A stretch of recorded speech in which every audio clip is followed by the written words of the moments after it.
8 of us, 4 of whom are on this committee, along with Senator Feinstein and Senator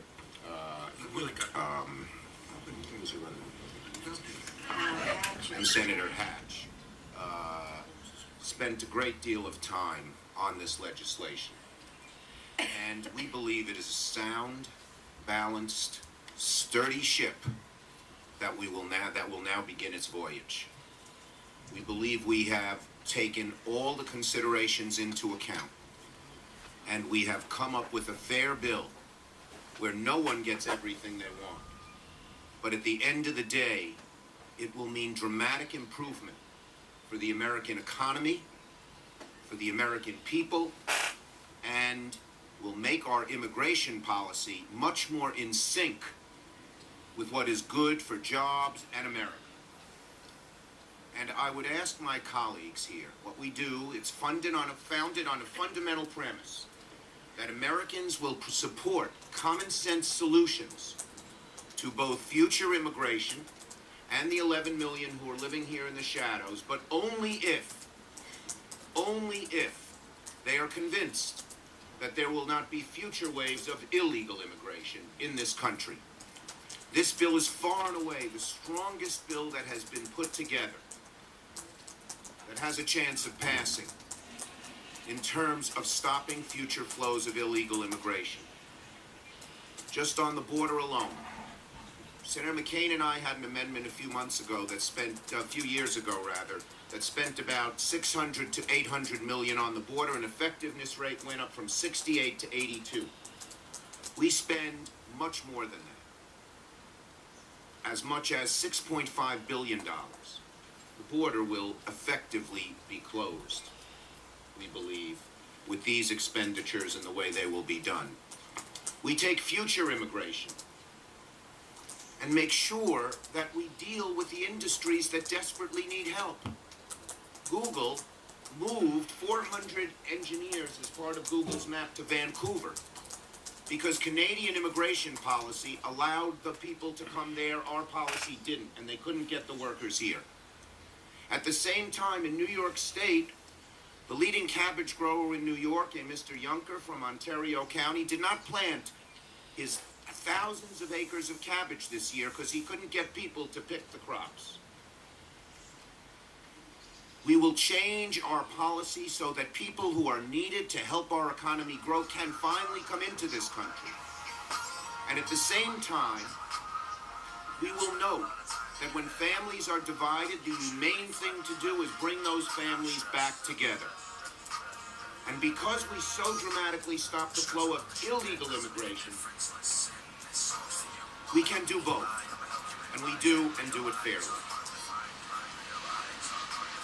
We know our present system is broken. We know the status quo is unacceptable. But we also know that there are many who will want to kill this bill. I would ask my colleagues, if you don't agree with everything, no one does. Be constructive. We are open to change. But don't make an effort to kill a bill that is the best hope for immigration reform, I believe, that we've had in this country. And frankly, the best hope to help break the partisan gridlock that has strangled the Senate, the Congress, and the country. Senator Chuck Schumer at today's Senate Judiciary Committee markup of the Immigration and Border Security Bill. Back to your phone calls to Los Angeles. Maria, on a Republican line. Yes, hi. I really don't understand what have we done to our country. We're selling it down the pipe, and the American people are not standing up. We're paying for all these marches that illegals do, all the police, all the money, this and that. Why? Why are we paying for all this? Why are we paying for people to come here to have kids?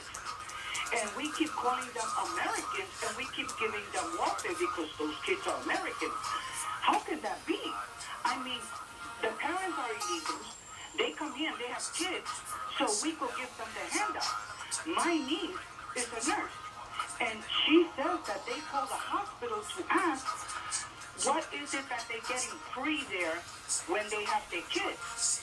So they go from hospital to hospital to ACT, and then that's the hospital they choose. Maria, where is your niece a nurse?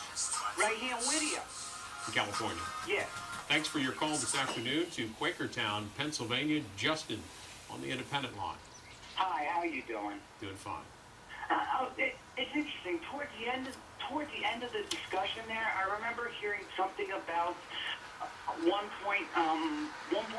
billion or something. And I mean, it's something that we could change, and it would seem pretty logical because we've been lied to about for 70 years anyway. We used to grow it back in the day. I mean, why not just legalize marijuana? That would solve most of the problems. It would stop people coming over from committing crimes, bringing the heavy drugs, because it wouldn't bring marijuana over anymore. Well, a couple more of your calls on immigration. First, let's check Facebook. We're asking you about your immigration priorities. Here's one from Ross who says E-Verify is easy, takes only 3 days to get a response. Millie says they need to address the anchor baby debacle. If they insist on those people staying, then they should make sure that they never attain citizenship. And Manny says if the businesses can't hire Americans at the low wages, maybe they should not be in business. We have almost 25 million Americans underemployed and unemployed. One more look at the headline from National Journal this afternoon. Vaughn Johnson, the headline is Immigration Reform Advocates Sell Legislation in Judiciary Committee. Their biggest challenge, as the subhead, is to win over rule of law conservatives on border enforcement. All she did was she was actually, helping them with the babies.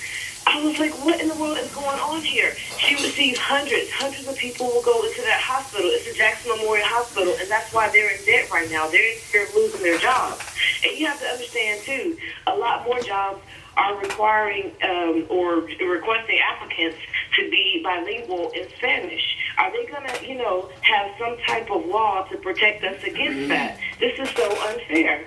And I don't see why they won't stop them from using public schools, why they won't, look at the 14th Amendment again.